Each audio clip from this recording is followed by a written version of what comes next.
delete about 33,000. But Jonathan Gruber, the architect of Obamacare, admitted it was sold on lies and talked about the stupidity of the American voter, right? Remember that? The stupidity of the American voter. The only stupidity was that the politicians who ignored the American people and forced this thing, absolutely forced it down their throat. And Hillary Clinton wants to double down. She wants to make it even worse. I mean, that's ultimately what's going to happen. In me, you've seen what we're going to do. You're going to have much, much better health care at a much lower price. And people are going to be very happy, extremely happy. And we're going to take care of those that are disadvantaged, that can't afford to do what others can't afford to do. But you're going to be spending, and we're going to take care of them better than they're being taken care of now. But you're going to have health care that works. You're going to have health care where companies compete to get your business. And they'll come up with plans that you haven't even seen or thought about right now. It'll be a beautiful thing to see. And I'm sure we'll be talking about it on Sunday night during the debate, because there's no way we'll lose this issue. It's a disaster. Obamacare is a disaster. We're going to create a more honest government. Our government is a disaster. How about the $1.7 billion in cash that was given to Iran? Cash! Remember it was going to be $400 million? Turned out to be $1.7 billion in cash. You know what that is? That's more than this room.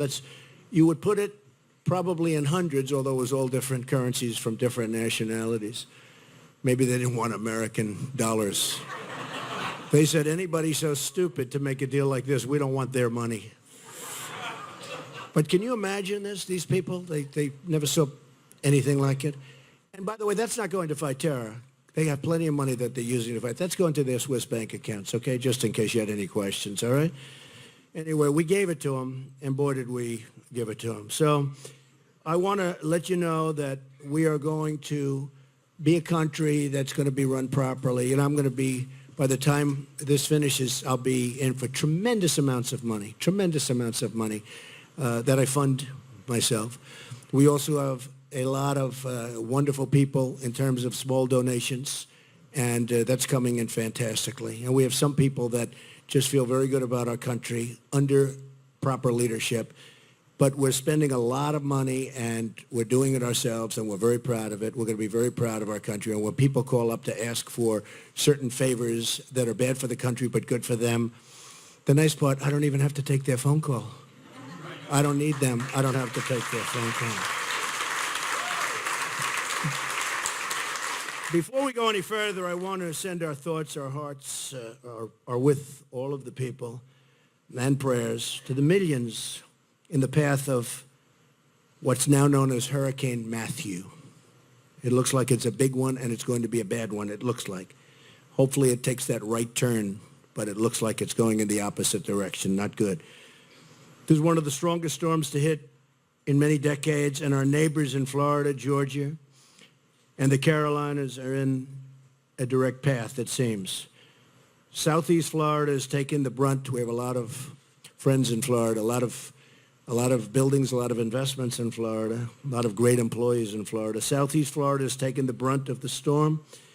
To all of my friends in Florida, please know that we are praying for you, and everyone in the path. You got to take care of yourself. You've got to get out of the area. You've got to listen. You have a great governor, Governor Scott, and you got to listen, because it could be a really, really bad one. So it's going to be a rough couple of days and maybe beyond that, but we'll see what the path ultimately is. We've seen the damage throughout the Caribbean and Cuba, the Bahamas, Haiti, and others. In fact, they say in Haiti, almost 270 people, they think around 270 people have already been killed by this terrible storm. So to the folks in Haiti and all over, we're going to be helping you. We'll be with you, and we send our best wishes and prayers. We have a tremendous problem that I think is brewing right now as we speak here. So we'll know in about 4 or 5 hours. I just spoke to Rick Scott, and Governor Christie just spoke to Rick Scott, and it looks like 4 or 5 hours away, so we'll know. But whatever happens, we're with everybody. because it looks like it's going to be a very bad one, maybe the worst in a long period of time. Okay, with that, Howie Carr has been amazing. He's been very, I don't know if he's allowed to support, but he sounds like he supports me a lot. I'm not sure that he's allowed to. I'm not sure he's allowed to, but I think probably. But he's certainly been amazing, and he's a very talented guy, and he's a terrific guy with a terrific family. So when we came up and a lot of people wanted us to do this, we said, let's get Howie. So Howie, let's go. You have some questions. I do, and I have a clock down on the floor there that says 2 minutes. Okay. Now, do you want me to call you when it goes over 2 minutes? Like I'll tell you what, I'll make a deal. If I'm doing well, don't call me. If I'm answering the question poorly, please call me immediately. In fact, you could go. Okay. You could go in 30 seconds. You could do it. All right. All right. All right. All right. Okay. Go ahead. Okay. The first question. Some of these are I have the names, and if I have the name, I'll just ask the person to stand up. This is Matthew in Bedford, New Hampshire. Matthew, is he? Where's Matthew? Matthew here? Hi, Matthew. Hi, Matthew. Okay, Matthew says, after the first debate, the media and even some within the party suggested that you should have gone after Hillary more. Did you hold back, and do you plan on criticizing her more this weekend? Yeah, I did hold back. I thought it was just inappropriate to say what I was really thinking I would say. And I held back, I think for good reason. I'd much rather have it be on policy, and I didn't like getting into the gutter. And so I did hold back. Honestly, this was, the commission, the so-called commission on presidential debates. Give me a break. Did you see where they came from? One of them comes from the Hillary camp, the head person. How's your microphone work? This microphone is wonderful. But I had a problem with the mic. We had a guy inside the room oscillating my mic. It wasn't that the mic didn't work. And it's interesting. I went there a little bit before, and I said, boy, the mic is so great. Unfortunately, when I went to talk, they turned the mic up and down. And you saw it. Everybody in the room saw it. So we had a real problem. And the head of the debate said, you're right, it was a serious problem. Told this to Mayor Giuliani. It was a serious problem after the debate, an hour and a half. He said, and now that the debate's over, I'm going backstage to find out what was wrong. I said, oh, great, that helped. But I felt that, I really felt that I wanted to keep it on as high a level as possible. Let's see what happens. Let's see what happens. I think we're all better off if we can do that, because it is about issues, it is about policies. So. You kept it at 1:20. Good. What do you see as the biggest foreign policy failures of the last 15 years? Oh, wow. Do we have about, 24 hours to talk about this? Look, we've had failures at every level. We've had failures. I think the Iran deal is one of the worst deals I've ever seen. Okay? It's going to lead to nuclear weapons. I was with Bibi Netanyahu the other day, and we talked about it, and not to reveal what he said, but I will tell you, I can tell you what I said. This is horrible for Israel. It's horrible for our country. It's a horrible deal because over a short period of time, it leads to, within 10 years, and it's going to be sooner than that, they're going to end up with nuclear weapons, and they have like a path. On top of it, we gave them back $150 billion. We obviously paid ransom for our hostages. Obviously, Obama says this had nothing to do. Well, why did they delay it until all this money came in? But most importantly, it's just a bad deal. And I'm all for deals because I happen to think that nuclear is just about the biggest problem that we have in the world today. I think it's one of, Obama thinks it's global warming. I think it's nuclear in the hands of the wrong players. This is devastating. There's no winner. There's never going to be a winner with nuclear, believe me. And so I think deals are fine, but they have to be good deals. The deal made by Secretary Kerry, he never left the table. He just agreed. He'd want something, they'd say no, and he'd agree. So sad, but there's one example of a just horrible, horrible thing. We should have never gone into Iraq. But of equal importance, or almost equal importance, is the way we got out. Obama took us out with Hillary Clinton, created this incredible vacuum. ISIS was formed. A lot of different problems happened. And totally destabilized. The surge, whether you were in favor of going in or not, the surge really did work. Then all of a sudden, boom. And not only that, we announced always, we're leaving here, we're leaving then, we're How about Mosul? Did you see Mosul? Where they announced yesterday, I'm seeing all about, we're going to attack Mosul. We're going to attack Mosul. I mean, why do they say that? Now, a lot of the bad hombres are in Mosul, the leaders of ISIS, they think. But they're not there anymore because they say, hey, wait a minute, they're going to attack. Let's go someplace else. Isn't there an element of surprise? Remember when we were young and we were studying history and they talk about some of the great generals and the great attacks, and it was called the element of surprise? Wouldn't it be nice if we attacked first and talked about our great victory later? Now, you know, seriously, who's going to... It's almost like they're wasting their time attacking Mosul because everyone that we want is going to be gone. You're going to have all civilians and there'll be tremendous death and carnage. But the people that we want, they're going to say, hey, which are the leaders? Get the hell out of here. It's a very, very sad thing. We are being run by people that are incompetent. I will tell you that. Is Charlene from Sanbornton around? Is she here? Charlene? Charlene, there Hi. you go. How are you? Charlene says, Mr. Trump, I'm an 8th-generation American of Hispanic descent. I live in New Hampshire and California. You have my vote. I want to help other Hispanics see the truth. And then she talks about how with the current administration is the border security sanctuary cities are increasing drugs and crime. She says, Charlene says, what would you say to convince Hispanics who are deceived by Barack Obama, Hillary Clinton, and the biased media to vote for you?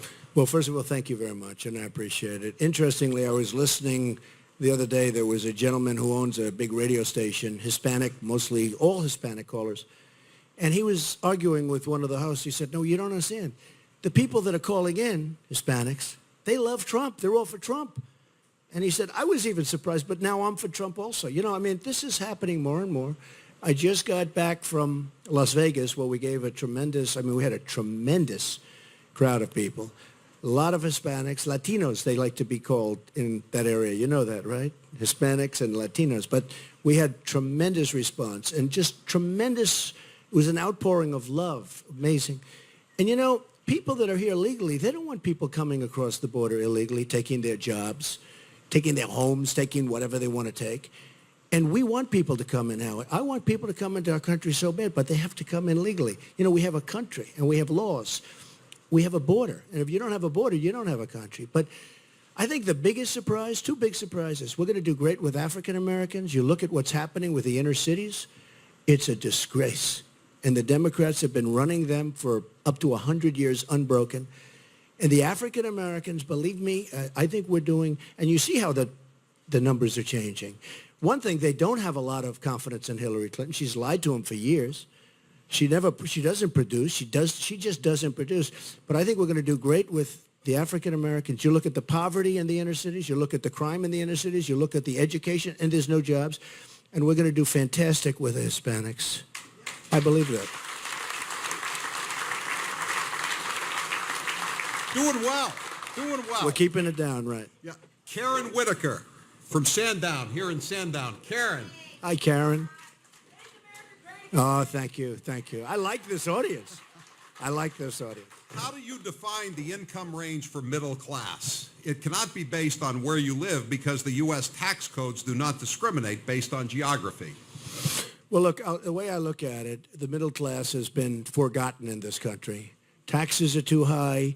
Jobs have been taken away from you. A lot of our companies, a lot of great companies have left our country. They've gone to Mexico and other places. China is making so much of our product. We don't make product anymore anywhere near like we used to. And I will tell you, it's such a great question because our middle class has been treated so badly by the politicians. I mean, it's like forgotten.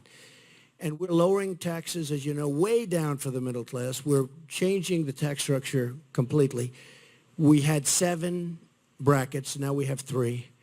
And we're bringing it down actually for those making not a lot. It's 0, and we don't want them to send in because that's huge bureaucratically and extremely costly. But we're bringing the rates down to numbers that are much lower. You've seen the numbers, much lower. And you're going to have a much lower tax base. Hillary Clinton's raising your taxes way up. I don't even know what she's thinking.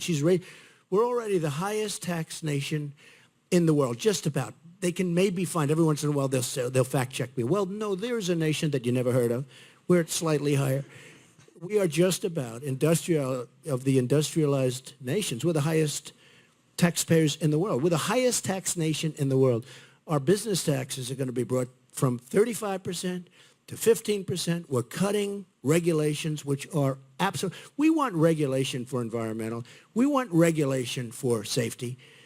But the regulations are massive, Howie. They're massive. And we're cutting the regulations at a tremendous clip. And I would say 70% of the regulations can go. It's just stopping businesses from growing. And I think you're going to see a tremendous change in this country. We're going to see jobs come back. We're going to see companies come back into our country. And right now they're just leaving. It's a one-way street out. We have a one-way street right out of the country. And they're going largely to Mexico and other places. But Mexico is the eighth wonder of the world. I tell this story a lot. I have a friend who builds plants. And he builds these massive plants. And he says, Donald, you have to see what's going on in Mexico. I said, how about our country? He goes, not so much. We're going to switch that around a little bit. And we'll get along great with Mexico, by the way. But we've got to switch that around. It's been a one-way highway out of the United States. Is CAFA C in Londonderry here? CAFA C. CAFA. I recently graduated magna cum laude with a BS in chemistry, and I'm having a lot of trouble finding a job. What's your plan to bring jobs back to America? Well, that's the biggest problem, and that takes place with so many. And even though it's over 100 degrees in this room, don't feel bad. You know, this room was not meant for this many people. You do know that, right? I heard the other night, I was making a speech, and we had tremendous, massive crowds, and it was really hot. So I'm a little warm, and there might have been a little bit of sweat. And one of these dishonest people said, Donald Trump was sweating tonight. I said, sweating? It was 100 degrees. And guess what? We're all sweating tonight also, right? That's okay. That's good. That's healthy. The biggest problem you have is people go to college. I mean, that's great getting out magna. That's fantastic. That means real smart. But people go to college, they work, they borrow money, they're up to here. They're up to their neck in debt. And then they get out and they can't get a job. I mean, it's such a massive problem. They can't get a job because our really good jobs are gone, and they've gone to other countries. And so many other countries are making our product. I want to see the day when you could get those great marks in that incredible profession, which you love probably, or you wouldn't have been so high up in the class, right, at the top. But I want to see the day when we can have those jobs back in this country at the highest level. I want to see the day when Apple will make their iPhones in this country instead of making them in China and Vietnam and all over the place, okay? And believe me, if I'm president, that's going to happen. And I use Apple as an example. But in all fairness, Apple makes all its products all over the place. They're not making them here, mostly in China. Now Vietnam, which is becoming very strong for this. They're going to start making them here. They're going to start making them here.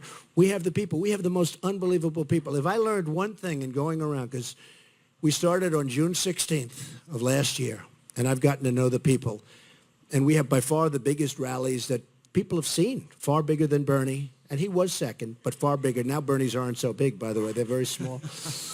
Bernie made a big mistake, by the way. Bernie Sanders would have been legendary if he didn't make a deal with the devil. When he made that deal, his stock went way down. It went way down. I mean, honestly, even as somebody that is, disagrees with him on a lot of things other than trade, we agree very much on trade, very, very much on trade, except I'll do things about it because I like free trade, but I want to make a great deal free trade. But he was right on trade because our country is being ripped off on jobs, on everything. But we're going to have a country that makes product again. We're going to have a country that Apple and these other great companies are going to make their product in our country, and we're going to have lots of people working, including yourself. We have to do that, okay? Thank you. Is Bob Swanson here? Bob Swanson. Hi, Bob. This is one of my favorite questions. When you become president, and can you assure the American people that you are going to clean house from the top at the FBI, Justice Department, State Department, and the VA? And in what order would you start? Well, I guess we'll be talking about this for a while to come, but I have to tell you, It's one of the saddest things I've ever seen happen to our country.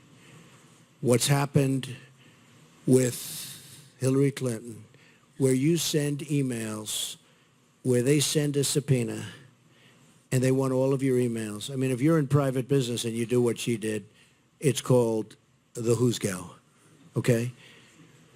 The United States Congress sends a subpoena wanting emails, and she gets the subpoena and she deletes 33,000 emails and did many other things, including lying all over the place.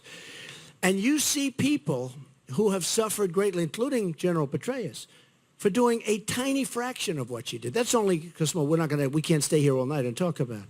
But the lies she told to Congress, the lies she told to the people, but the lies she told to Congress.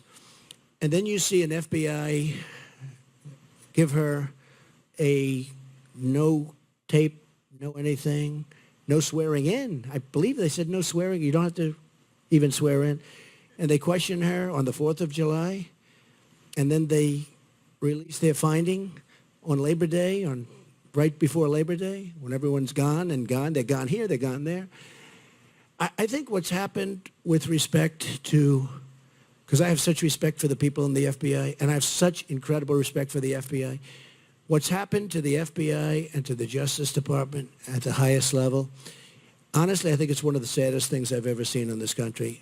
Whether we like it or don't like it, to look at what's happened and to look at the way that's been handled. And, every time I speak, this is mentioned, the subject, the people are going crazy. The people of this country are very, very angry. Very, very angry. And I would think, I don't know this, but I would think that some of these great FBI agents and the people that work within the FBI, I would imagine they are just furious at what's happened to the reputation of the FBI. So, I think it's an amazing question. Honestly, it's like we're a third world country. It's one of the saddest things that I've ever seen happen in this country, and it happened to justice, and that's probably, I guess, the way you feel also, right? Yeah, it's very sad. Let me ask you a quick follow-up. What would you do with Comey? I just am very disappointed. When he read the charges, and he's going 1, 2, 3, 4, and I'm saying, wow, they're going to do the right thing. And then he goes, essentially, however, it was amazing. It was amazing to go after point, and that was only a few of them. So it's very disappointing. It's very disappointing. Sharon Osborne from Auburn. Sharon? For the conservative holdouts, Mr. Trump, who are not on the Trump bandwagon yet, what can you say to convince them that your support for traditional conservative issues of free markets, the Bill of Rights, and the rest of the Constitution mean they should endorse you? Well, we don't have too many, Howie. I'll be honest with you. The press likes to report. You have some of these long-term people that have done such a bad job. You look at the problem our country's in. I would never use these people, and they know that. So then they announce in a group that they're going over to Hillary, right? You understand. And they announce in a group. But, we have tremendous support, including a couple of your very distinguished folks from New Hampshire who were against me, who are now for me. And you're allowed to announce the names. But we have tremendous support in New Hampshire. One of them was very tough and very smart. Go ahead. John Sununu? That's true. I'd watch him and I'd say, boy, His son is 4 points up to me. Oh, that's good. Well, that's good because I thought it was terrific. I met him the other day, and father and son, and I think they're great people. But he was tough. I'll tell you what, he was really hunting for Trump. And you know what? I respect somebody that can go the other way. It's not that easy, a pivot, as you would say. But I very much appreciate the Sununu family and the fact that they are with me and I am with them. And they're going to do very well. He's going to do very well. And I see the numbers. And one of the things that have really happened, they all thought, oh, Trump, because, look, I've never done this. But I've done very well in my life and business and done a lot of good things. But I've never done this. So all of the reports, well, you'll take down the senator and he'll take down this senator. Do you know how well the Republicans are doing? I guess there's a gentleman in Illinois that's not doing so well. This guy was actually taking out ads against me. I said, are you sure he's a Republican? Maybe he's a Democrat. And he's not doing well, but hey, that's his problem. I mean, you know, he was not for me. But if you look at, and that was for political reasons. But if you look at what's going on, now they're all talking about, in fact, the other day I saw, very interesting, one of the announcers said, you know, Donald Trump is having a very positive effect on these races. The Republicans are going to hold. They're doing terrifically well, far better than anyone thought. And frankly, we are winning states, and we're going to win some states that would never in a million years, you know this, be in play. I mean, we have some states like we're doing great in Colorado. Somebody else wouldn't do well. Nobody else would do well. We're doing great. I think we're leading Colorado in one of the polls, as you know, just came out. We're leading Colorado. I just left. We're leading a lot of places, and we're doing at least very competitively in a lot of states that absolutely would not be for Republicans. And, you know, one of the funny things, they do the maps. And remember 2 months ago, I'd watched the different people that do the maps. And it's a very small path. It's tougher for the Republicans, I have to tell you. But they said there's a very small path. But I was watching the other day, and the same person was saying, wow, this path is getting a lot wider. Doesn't mean they were happy about it, but the path, now there's 4 different paths. Before there was one little one. Nate Silver. Well, Nate Silver has been, you know, he didn't predict us in the primary, and he had never called a loser before. I mean, you know, he's always been on the right side of what happened in terms of at least his predictions. And he didn't predict me in the primaries. And in all fairness, you know, never seen me, never spoke to me, never saw what we did. You know, we had 17 very talented people. And one by one, it was a beautiful sight to watch, wasn't it? Beautiful. Being. And by the way, Howard, those people, most of them endorsed me. Ben Carson, Chris Christie. So many of them endorsed me, and they're great endorsements. Scott Walker has been incredible. He helped Pence. He helped Pence, too. Mike Pence, by the way, has been fantastic, and he did a great job last night. He did a great job last night. That brings me to another question from Lois, from Brentwood. Lois. Thank you, Lois. Did you really say, Lois asked you, were you upset about Mr. Pence's debate success? As John Harwood said? John Harwood was the worst moderator out of all the debates we had. How many did we have, 11 or 12? He was so bad. This guy knows nothing about me. I was so happy. And I saw today that somebody on CNN, the Clinton News Network, who knows nothing about us. You know, they use John King, actually. He's a nice guy. I like him on the maps. He does a good job with the maps. I like him better now than I did a couple of months ago, because a couple of months ago I had no chance. Now all of a sudden that map is getting very red. But John King said, you know, they always have a source. They always have a source. A source within, nobody talks to him. Nobody's talking, because he's like the enemy. He's like the enemy. But he said, and a few other people said, Donald Trump was at first happy, and then he was unhappy because Mike Pence did so well. I said, unhappy? We're jumping up and down. He was so good. And I'll tell you what, he's a great human being. You can't root against him. You can't. But I was telling Chris, I said, can you imagine these people are saying that I would have loved to have, you know, seen them not do well because that makes me look better. These people, that's why a guy like John King has stayed in the same position for like, how long has he been at CNN? I used to say, I think someday he'll be an anchor. Guess what? He's still doing the maps. But no, I was so happy. And I mean, I can give you my word on this. I was so happy that Mike did well. And I was rooting him on, and we were talking all during the day, and I was giving us some ideas, and we were running things by each other. And it's so disconcerting when you hear, even tonight, they said, Donald Trump is going to New Hampshire to practice for Sunday. This has nothing to do with Sunday. And it's like they make you into like a child. And this has, I love the people of New Hampshire. This was set up a little while ago. They were going to cancel it. And I said, why are you going to cancel it? Well, you wanted debate prep. I said, forget debate prep. I mean, give me a break. Do you really think that Hillary Clinton is debate prepping for 3 or 4 days? Hillary Clinton is resting, okay? She's resting. She wants to build up her energy for Sunday night. And you know what? That's fine. But the narrative is so foolish. I'm here for one reason. I love the people of New Hampshire. I said I was going to be here, and I'm here. Very simple. This one is unsigned, but it's a good question. What advice trouble. would you give to young Americans looking to achieve the American dream? Always go into what you love doing. And you may have parents that are trying to push you one way or another, but you know what you love. You have to do what you love. And I say this all the time. I say it in speeches and everything. I mean, I'll speak in front of young people because I love doing it. And I say always follow your dream. Always go into what you love. And never, ever quit or give up. I've seen a lot of people over the years.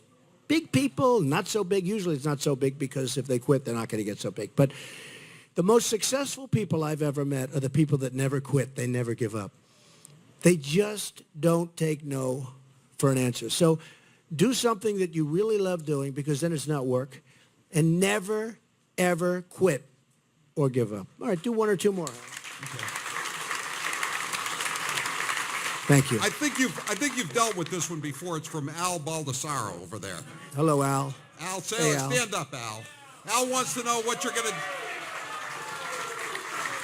Al wants to know what you're going to do about the VA. How are you going to make it possible? Well, the veterans, as Al can tell you, and as a lot of the veterans in this room, because I recognize some of you, and I've become very close to the vets. And a lot of it started with New Hampshire, to be honest, and Iowa. But I really got close to the vets. And I'll tell you what, in many cases, they're living in hell. What's going on with the Veterans Administration, between the corruption, the long, long waits, 22 suicides a day. I thought that was a typo. When I heard 22 suicides a day, I said, that's impossible. 22 suicides a day. Much of it caused by the fact that they can't get to see doctors. Howie, they wait in line for 5 and 6 days, and at the end of the 6th day, the doctor says, sorry, I'm going on vacation. And actually, the Veterans Administration, and the vets tell me this, they have some really great doctors. But getting to see them is sometimes almost impossible. We are going to solve, finally, the problem of the Veterans Administration. We have illegal immigrants that in many cases are treated better than our great veterans. And you know that, and everybody knows that. They're being treated better than our veterans. And that's not going to happen. One of the things we're going to do is the lines are impossible. Getting to see a doctor is, in many cases, just days and days. When that circumstance happens, we're going to let our veterans go across the street, around the corner, 2 miles away, and see a doctor, private, or a hospital, public or private, where they're looking for work, where they have wonderful people and they're looking for work, take care of their problem, and we will pay the bill. And that's going to be the cheapest thing we can do. It's going to be the cheapest thing we can do. And Al can tell you, and a lot of the vets that I recognize in the room, they can tell you everybody's in love with the plan. And we're going to keep the VA, but we're going to keep the Veterans Administration. We're going to keep the hospitals. We're going to keep the buildings, because I think that's important. We have to take care of our vets. These are people that we wouldn't be here if it weren't for the vets. But when they're waiting in line and they know there's no end in sight, and honestly, they're dying. They need a simple procedure. They need a prescription. They need something very easy, and they end up dying.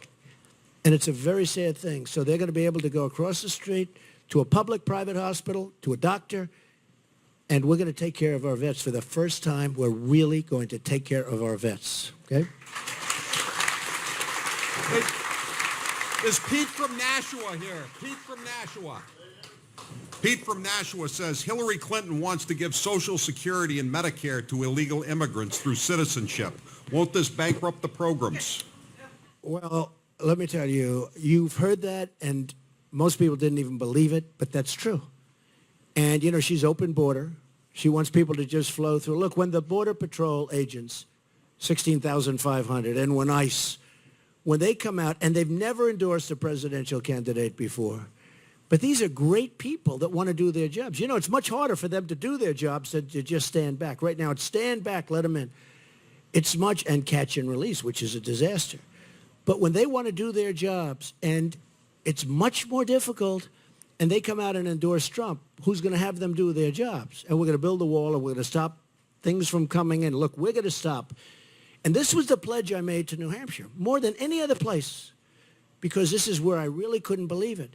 But I said, if I win, and if I become president, first get the nomination, that happened, become president, I promise the people of New Hampshire that we are going to stop this crap from coming into your state. 100%.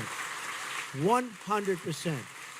And it can be done, and it can be done even before the wall goes up. The wall is a necessary adjunct. You know, I asked the patrol, I asked really the ICE folks that endorsed me, and I asked the Border Patrol folks that endorsed me. I said, how important is the wall? And, you know, I'm so committed to the wall, I was pretty sure they were going to say this, but I wasn't 100%. They said, Mr. Trump, it is absolutely necessary for us to do our proper job, which made me, you know, gave me a little additional security as far as the wall is concerned. We need the wall. We have to stop the drugs, heroin, but many drugs, but we have to stop the drugs from pouring into our country. And believe me, it is poisoning our country, and it's poisoning our youth, and we're going to stop it, and we're going to stop it fast, long before the wall gets up. We're going to start that wall fast. I get them built fast.